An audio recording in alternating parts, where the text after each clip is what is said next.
My name is Isabella Edwards, and I'm 38 years old. Have you ever been called a failure by your own parent? Not in private, but in front of 200 people at a grand ballroom?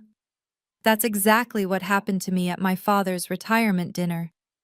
He stood at that podium, looked directly at me, and told everyone I was his biggest disappointment. Not because I'd done something wrong, but because at 38, I was unmarried and childless. My MBA from Wharton? Meaningless. My tech company with 200 employees? A waste of time. But what happened next changed not just that evening, but the entire power dynamic of our family forever. Before I share how one unexpected ally turned everything around, please take a moment to like and subscribe, but only if you genuinely enjoy stories about standing up for yourself with dignity. I'd love to know where you're watching from and what time it is there. Drop a comment below. It's always fascinating to see how far these stories travel. It all started 3 weeks ago when I received the invitation. The invitation arrived in a cream-colored envelope, hand-delivered by courier to my office. My father never did anything halfway. The gold-embossed lettering announced his retirement celebration at the Peninsula Hotel's grand ballroom. 200 guests. Black tie mandatory. I called him that afternoon. Congratulations on your retirement, Dad. Isabella, make sure you're there. Front table. It's important. His voice carried that familiar cold edge I'd known since childhood. Of course. Should I prepare anything? A speech, perhaps? No, just be there. Wear something appropriate. The night of the event, I arrived to find the ballroom transformed into a monument to his success. Crystal chandeliers cast golden light over tables dressed in ivory linens. A string quartet played softly in the corner. The guest list read like a Fortune 500 directory. CEOs, board members, venture capitalists. My mother intercepted me near the entrance, her fingers nervously adjusting her pearl necklace. Isabella, darling. She kissed my cheek, then whispered, "Your father has something planned." What do you mean? She glanced toward the head table where my father stood surrounded by admirers. Just be prepared. He's been talking about legacy all week. I found my place card at the main table, right between my younger brother Marcus and my father's seat. The placement felt deliberate, calculated. Marcus was already there, his third whiskey in hand, wearing that smug expression I'd learned to ignore over the years. "Sister," he nodded. "Ready for the show?" "What show?" He just smiled and took another sip. As guests filled the room, that familiar knot formed in my stomach, the same one I'd felt at every family gathering since I'd started my company 5 years ago. Something was coming. I just didn't know what. The evening began with the usual corporate pleasantries. My father worked the room like the seasoned executive he was. 65 years of commanding boardrooms, evident in every handshake. When he introduced our family to his colleagues, a pattern emerged that made my skin prickle. "This is my son Marcus," he'd say, his hand firm on Marcus's shoulder. "The future of Edwards Industries. He's been instrumental in our recent expansions." Marcus would puff up, shaking hands with unearned confidence. The truth? He managed a single regional division that barely broke even. But tonight, he was royalty. "And this is my wife Sarah," my father would continue, "the backbone of our family." Then his eyes would skip over me entirely, moving to the next introduction.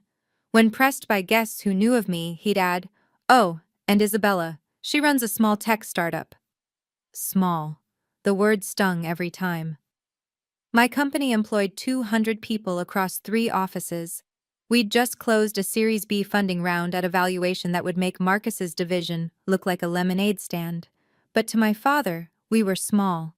Mrs. Chen, wife of a prominent investor, cornered me during cocktails. "Isabella, dear, still not married? You're not getting any younger. My daughter Jennifer just had her 3rd baby. She managed to balance everything, VP at Morgan Stanley, and a beautiful family." "That's wonderful for Jennifer," I replied, my smile practiced. "Your father must worry," she continued. "Who will carry on the family name? Marcus is divorced again, isn't he? Interesting how everyone seemed to forget that detail. Marcus, twice divorced with 2 children he saw once a month, was still the golden child. Me? The disappointment who chose spreadsheets over diapers. The dinner bell chimed and we took our seats. My father rose, tapping his champagne glass. The room fell silent. "Before we begin dinner," my father announced, "I want to share what this evening means to me." I forced myself to sit straighter, maintaining the composed exterior I'd perfected in countless board meetings. Inside, frustration simmered. Just last week, I'd signed a contract with a Fortune 500 company that would triple our revenue. My father's response when I'd called to share the news? "That's nice, dear. When will you have time for a personal life now?"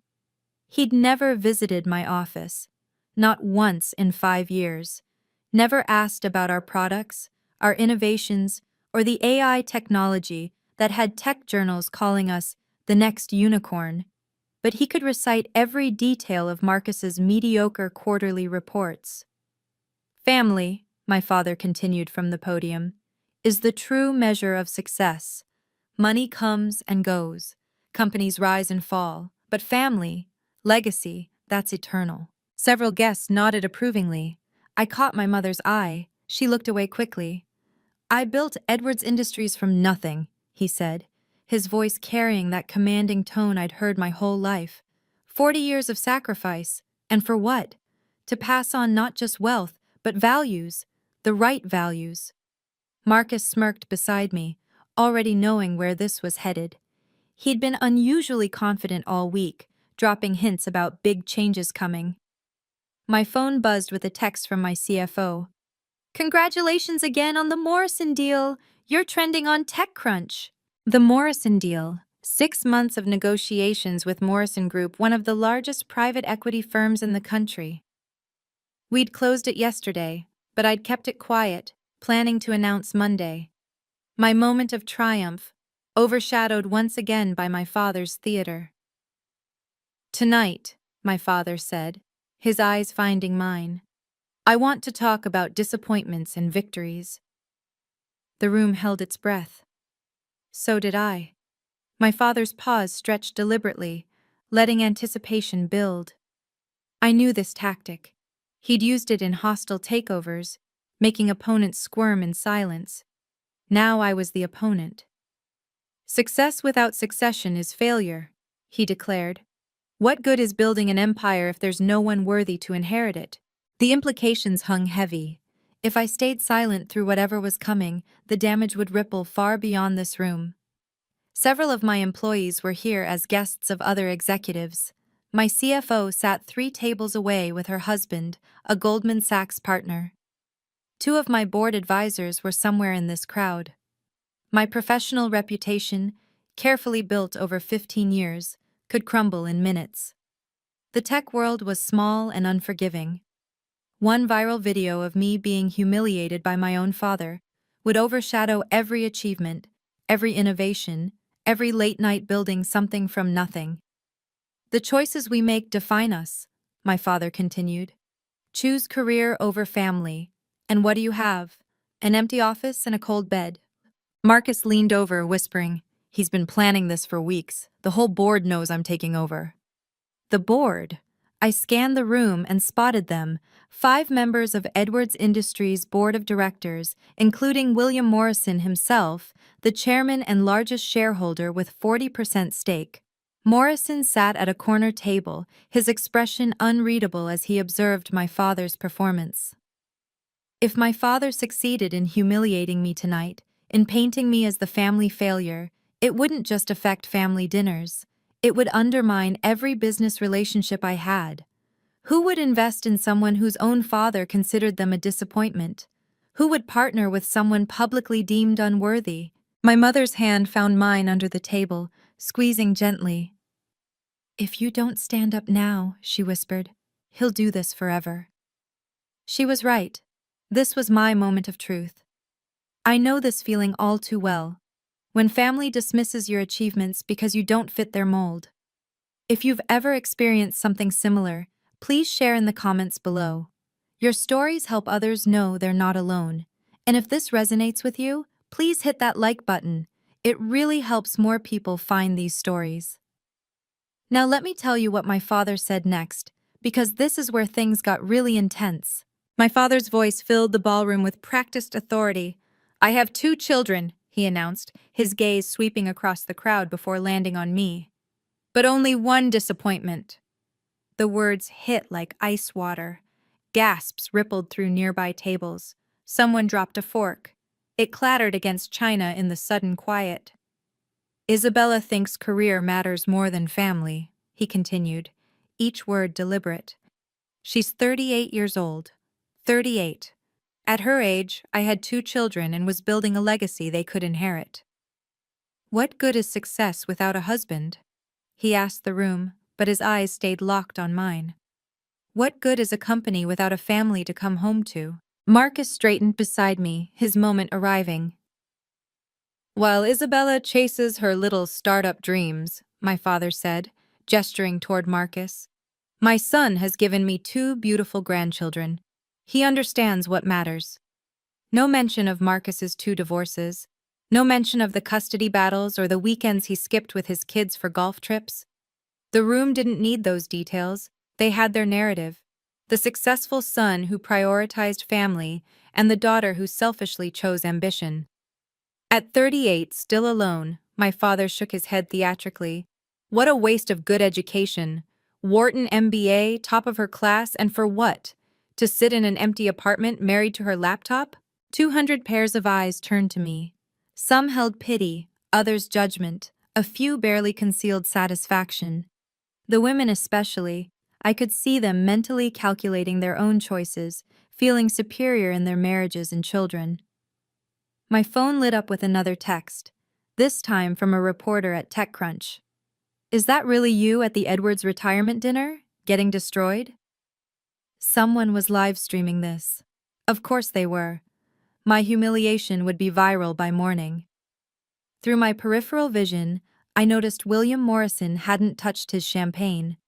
While others watched my father's performance with rapt attention or uncomfortable fascination, Morrison observed with the calculating gaze of a chess player seeing 10 moves ahead. He pulled out his phone, typed something quickly, then showed the screen to his assistant. She nodded and slipped out of the ballroom with unusual urgency. Strange. Morrison never left events early, and his assistant never ran errands during speeches. In the 6 months I'd been negotiating with Morrison Group, I'd learned he was meticulous about appearances, about timing. Everything had a purpose. My father continued his monologue, but Morrison's attention had shifted. He was watching me now, not with pity or judgment, but with something that looked almost like anticipation. "The saddest part," my father was saying, "is the wasted potential. Isabella could have had it all. Instead, she chose to have nothing that matters." Morrison's lips moved slightly, as if counting down. His assistant reappeared at the ballroom entrance, carrying a leather portfolio. She didn't return to their table but positioned herself by the main doors, waiting. I remembered our last meeting 6 months ago. Morrison had asked unusual questions, not just about my company's technology, but about my relationship with my father, about Edwards Industries, about family dynamics. I'd thought he was making small talk. Now, watching him check his watch with deliberate precision, I wondered if there'd been more to it.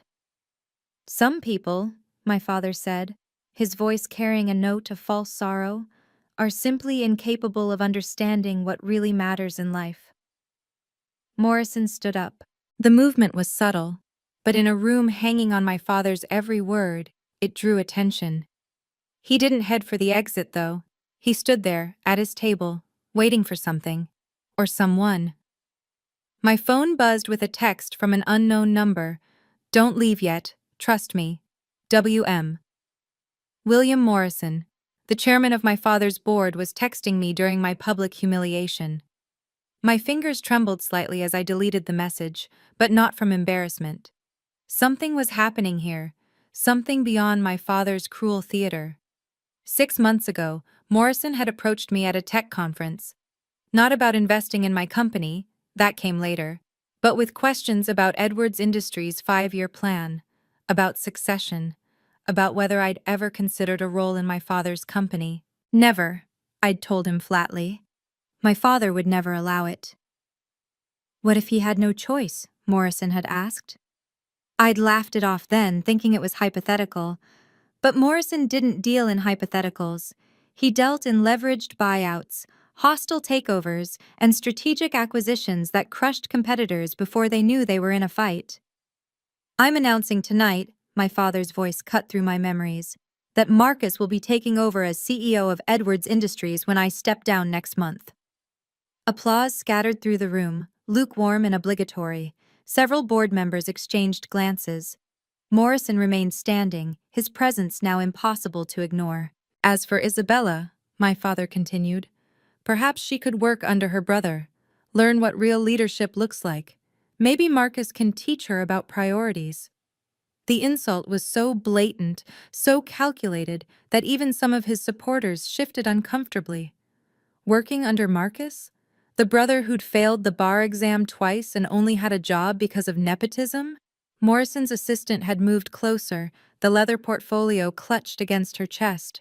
Whatever was in there was important enough to retrieve during the biggest social event of the year. Stay strong, another text appeared. The truth has a way of surfacing. The truth about what? Marcus has proven himself, my father declared, gesturing grandly toward my brother. He understands that a real man, a real leader, puts family first. That's why I'm confident leaving my legacy in his hands. Marcus stood, basking in manufactured glory. Thank you, Father. I won't let you down. He turned to the crowd.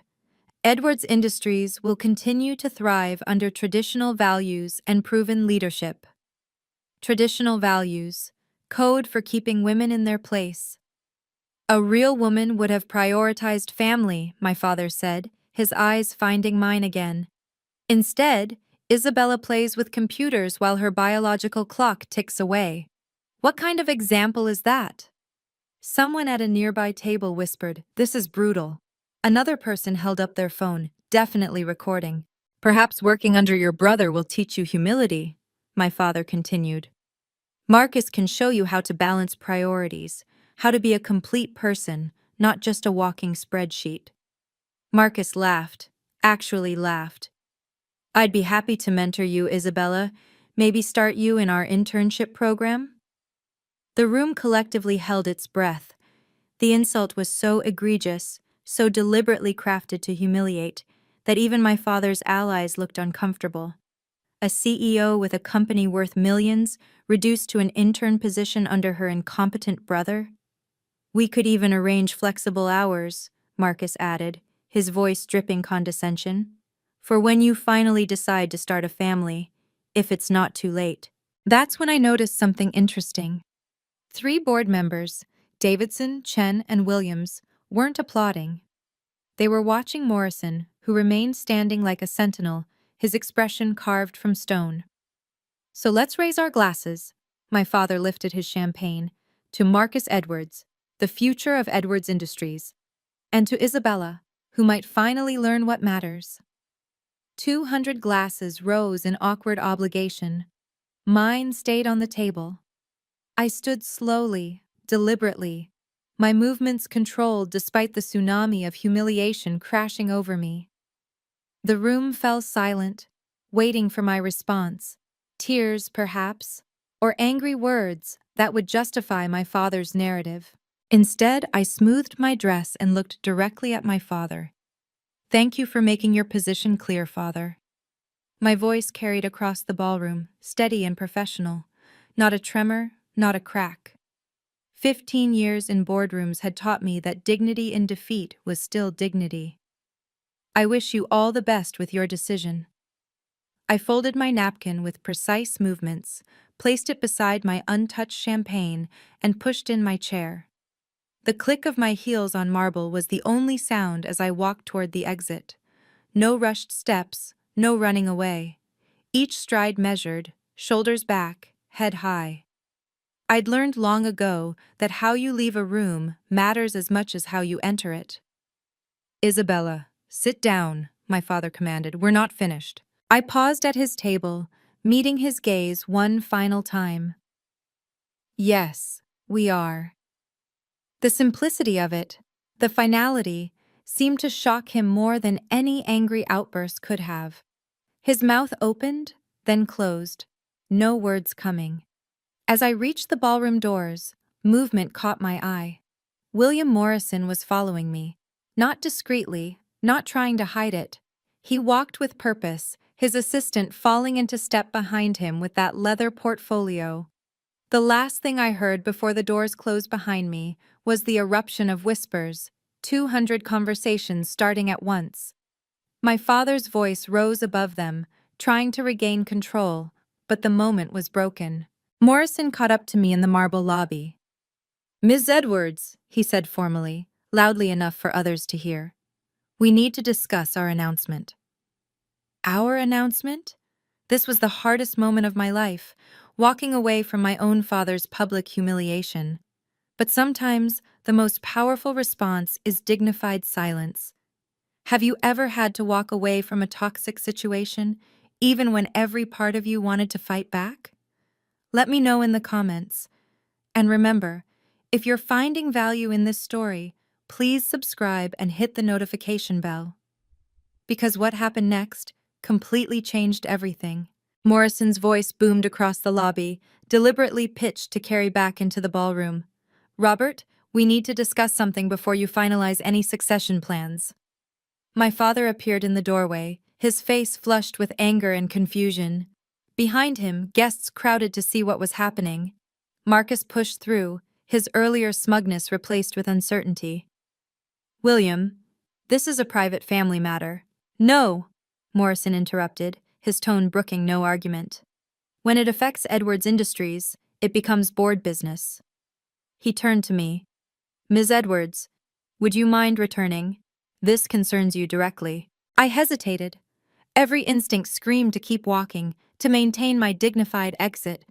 But Morrison's eyes held something I'd seen in successful negotiations, the look of someone holding a winning hand. "Please," he added louder. "Your announcement can't wait until Monday." My announcement? I followed him back into the ballroom, the crowd parting like the Red Sea. Whispers followed our path. What announcement? Did you see Morrison's face? Something's happening. Morrison walked straight to the podium, gently but firmly moving my father aside. "Ladies and gentlemen, forgive the interruption, but there's been a significant development that affects everyone in this room." He gestured to his assistant, who handed him the leather portfolio. "This young woman," he indicated me, "just sold her company yesterday. The deal closed at 4 p.m. Eastern." The room buzzed with confusion. My father's face darkened. "William, this is hardly—" "For $50 million, Morrison continued, his voice cutting through the noise. "To be exact." The buzzing stopped.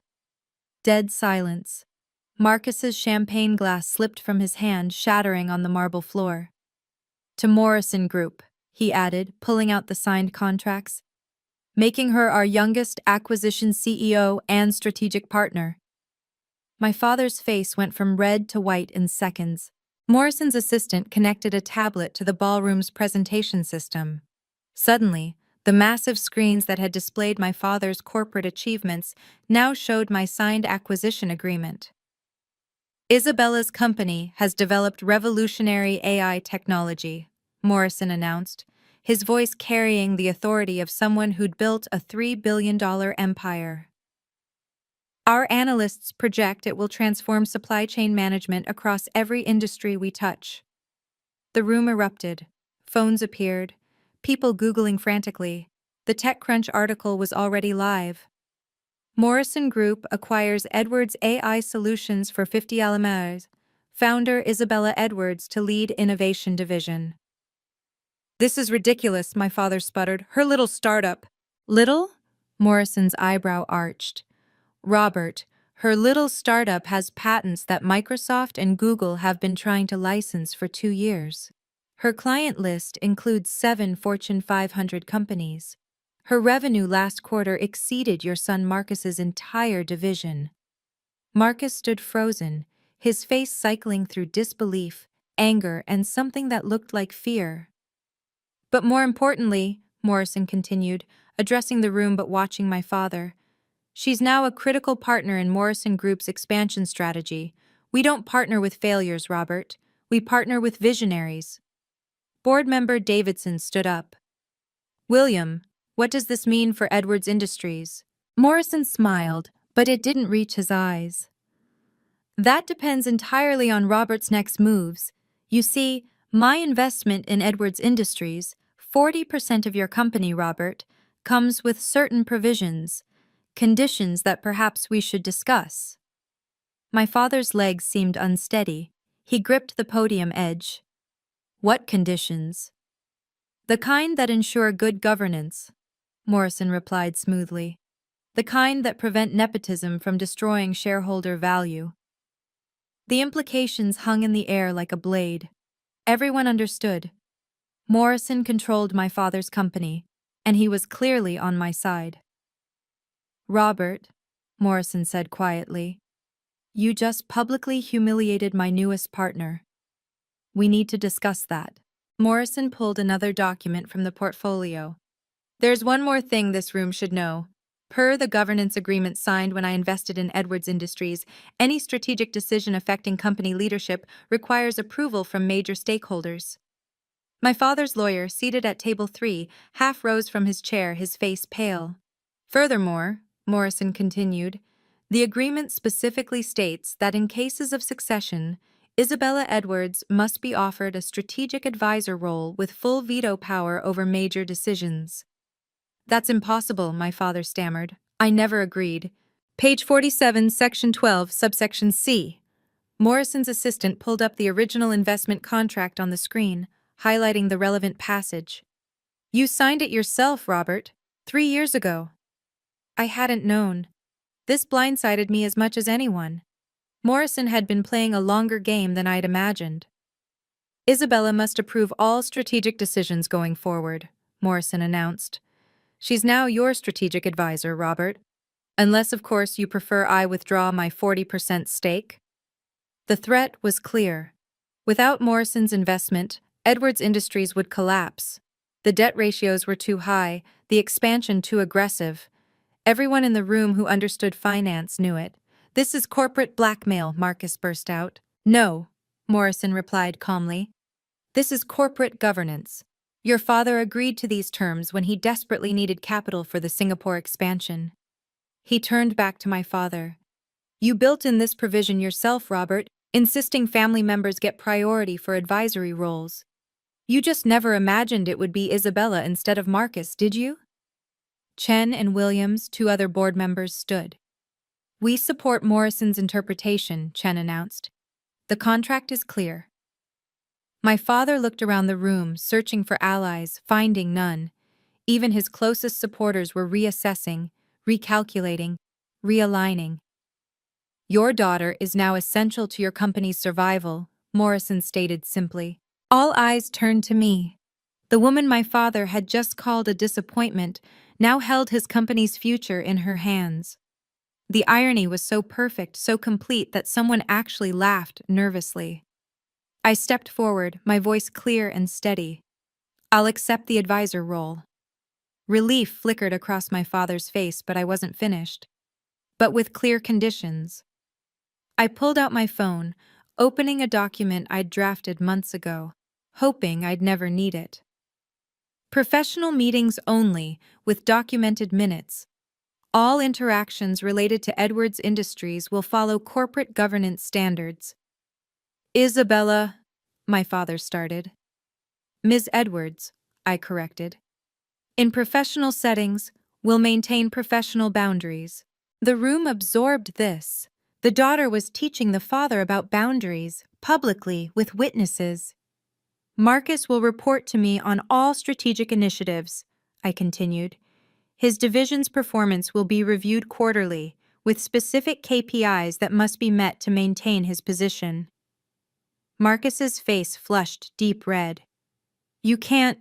I can and I will, I replied evenly. The board has made that clear. Your division has underperformed for 3 years. That ends now. Furthermore, I addressed the room, there will be no personal discussions during business hours, no comments about my marital status, my choice to have or not have children, or any other aspect of my personal life. These are the professional boundaries required for a functioning advisory relationship. Morrison nodded approvingly. Other board members murmured agreement. I'll help the company, I said, looking directly at my father. Not your ego, not your legacy. The company and its shareholders. Those are my terms. The ballroom waited. My father stood at the podium he'd commanded minutes ago, now diminished, his authority evaporated. The power dynamics hadn't just shifted, they'd completely inverted. Do you accept these terms, Mr. Edwards?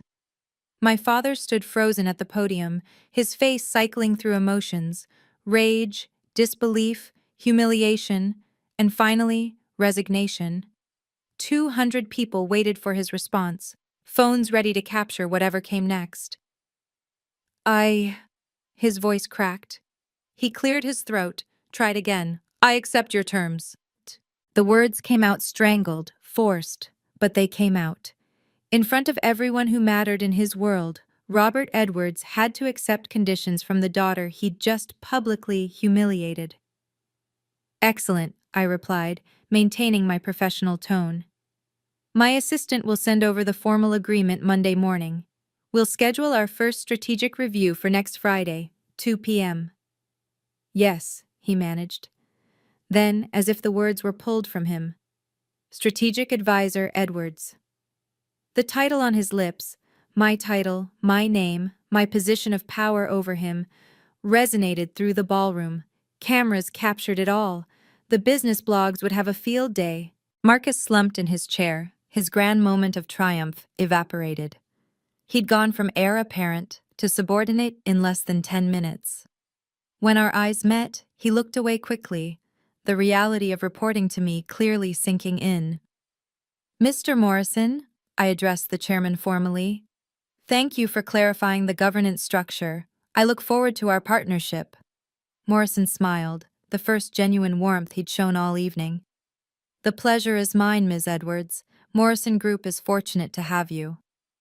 My mother approached tentatively, tears in her eyes.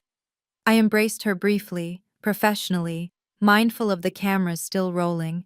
Now, I announced to the room, I believe this was meant to be a retirement celebration. Please continue enjoying your evening. I have a company to run. With that, I walked out. This time, no one called me back. This time, my father watched in silence as his disappointment of a daughter left him standing there, diminished and defeated. By the time I reached my car, my phone was exploding with notifications. The video clips were already viral. CEO daughter destroys sexist father at his own party had 50,000 views in 10 minutes. The comments section was brutal, for him. 3 CEOs who'd been at the dinner texted immediately with partnership proposals. Jennifer Chen, the woman my father had compared me to favorably, sent a single line. That was magnificent. Lunch Monday? My CFO called, laughing and crying simultaneously. Isabella, do you realize what just happened? We're trending worldwide. Microsoft's M&A team just called.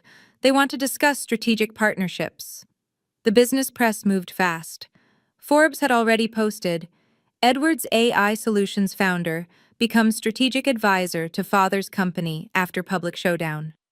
The Wall Street Journal was more direct.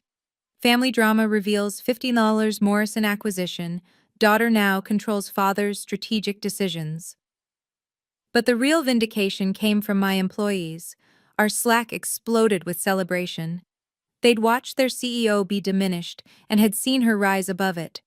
The pride in their messages, the fierce loyalty, meant more than any acquisition ever could. Marcus texted within an hour. We need to talk. Submit a meeting request through proper channels, I replied. 3 board members called personally to congratulate me and assure me of their support. We've been concerned about Robert's leadership style for years, Davidson admitted. Your appointment as strategic advisor is exactly what Edwards Industries needs. My father sent nothing. No call, no text, no email. His silence spoke volumes.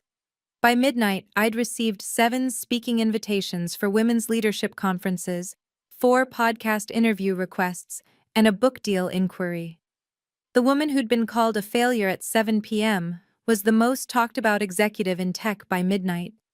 The power shift was complete and irreversible. The family aftermath was swift and revealing. My mother called the next morning, her voice stronger than I'd heard in years. Isabella, I'm so proud of you. Your father hasn't left his study since last night, but I don't care. For the first time in 40 years, I feel like I can breathe. She was staying with her sister for a few days. To let him process, she said. But we both knew it was more than that. The power dynamics in their marriage had shifted too. Marcus sent a formal email Sunday night. Isabella, I apologize for my behavior and comments at the dinner. I've been jealous of your success and let Dad's favoritism go to my head. I'm ready to work professionally with you to improve my division's performance. I responded professionally, accepting his apology and outlining expectations for our first review.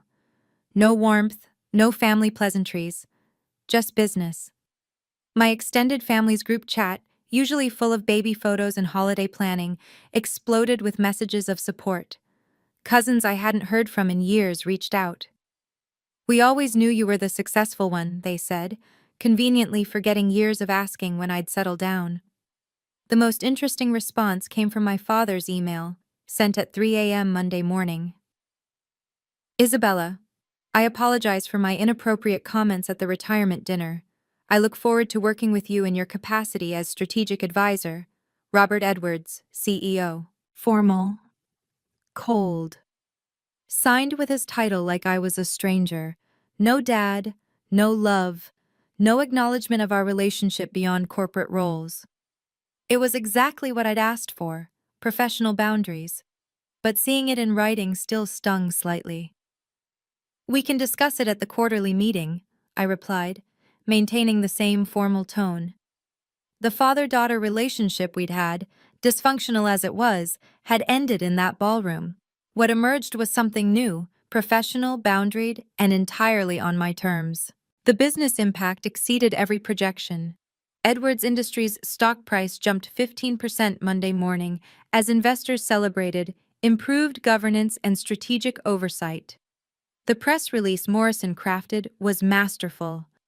Edwards Industries strengthens leadership with appointment of Isabella Edwards as strategic advisor. My acquisition made the cover of TechCrunch, Fast Company, and Business Insider. The $50 million deal that changed everything. How Isabella Edwards went from family disappointment to power player in one night. 5 venture capital firms reached out with investment offers for my next venture. Anyone who can handle that level of public pressure while maintaining dignity is someone we want to back, one prominent VC wrote. The speaking circuit exploded. Ted wanted me to talk about professional boundaries with family. Harvard Business School requested a case study. The irony wasn't lost on me. The woman deemed a failure for prioritizing career was now being asked to teach career strategy at the world's top institutions. My employees' pride transformed into performance. Productivity surged 20% in the weeks following the dinner. Our newest client specifically cited Isabella's leadership under pressure as a deciding factor in choosing us over competitors. Even Marcus's division showed improvement once he started actually working instead of coasting on nepotism. His first report to me was thorough, humble, and showed genuine effort to address long-standing issues. Morrison called personally to check in. You handled that with more grace than I would have, he admitted. Your father's learning a valuable lesson about underestimating people. The Forbes 40 Under 40 list came out a month later.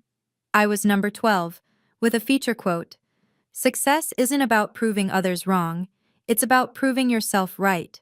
Professional boundaries aren't walls, they're bridges to healthier relationships. My value was never determined by my marital status. The market had spoken, and it valued me at exactly $50 million and rising. 6 months later, Edwards Industries reported its strongest quarter in 5 years. The strategic changes I'd implemented, digital transformation, AI integration, and yes, Marcus's restructured division, had paid off magnificently. My father and I had developed a functional working relationship. Our monthly strategic reviews were efficient, professional, and surprisingly productive once ego left the equation. He'd learned to value my input, even if he couldn't bring himself to acknowledge it personally. "The board is impressed with the turnaround," he said at our last meeting, maintaining eye contact with his laptop screen rather than me. "Your recommendations have been beneficial."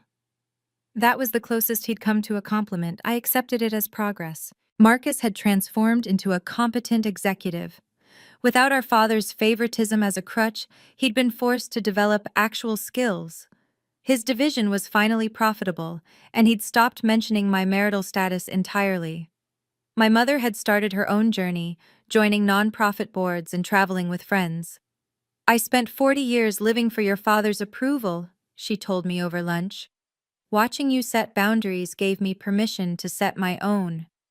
The relationship with my father would never be warm. There would be no heartfelt reconciliation, no tearful apologies, no hallmark moment. But there was respect, grudging, hard-won, and professional. I'd been tracking something interesting. My father had been quietly following my success. It had noticed him accessing every article about my company, watching my conference keynotes on YouTube, even Googling my name daily. He couldn't bring himself to express pride directly, but he was watching. That had to count for something. "Respect isn't inherited," I told a conference audience recently. "It's earned." And sometimes, the people who should respect you most are the last to learn that lesson. The boundaries I'd set hadn't destroyed our relationship. They'd saved it. Success, I've learned, isn't about proving others wrong. It's about staying true to your values when everyone insists you compromise them. My father wanted me to shrink myself to fit his definition of success. Instead, I built my own definition and let the results speak for themselves. Family can love you and still not understand you. That's a painful truth I've had to accept. My father loves me in his limited way, but he may never understand why I chose the path I did. And that's okay. His understanding isn't required for my success. Professional boundaries saved our relationship. By removing the personal from our professional interactions, we found a way to coexist that didn't require me to sacrifice my dignity or him to change his fundamental beliefs. It's not perfect, but it's peaceful. I'm 39 now, still unmarried, still without children, and I've never been happier or more fulfilled. My company continues to grow. My employees respect me. My peers value my opinion. My worth was never negotiable. I just had to stop letting others bid on it. The most powerful moment of that night wasn't Morrison's revelation or the public vindication. It was the moment I stood up and walked away with dignity intact. That's when I claimed my power, not when others recognized it, but when I refused to let anyone take it from me. Your worth isn't determined by your relationship status, your reproductive choices, or your family's approval. It's determined by your integrity, your accomplishments, and your impact on the world. Don't let anyone, not even family, convince you otherwise. Set your boundaries, hold them firmly. The people who truly matter will learn to respect them. And those who don't? Well, their opinions shouldn't matter to your success. I'm still Isabella Edwards, still building my empire, still unmarried at 39, and that's exactly who I'm meant to be. Thank you for listening to my story.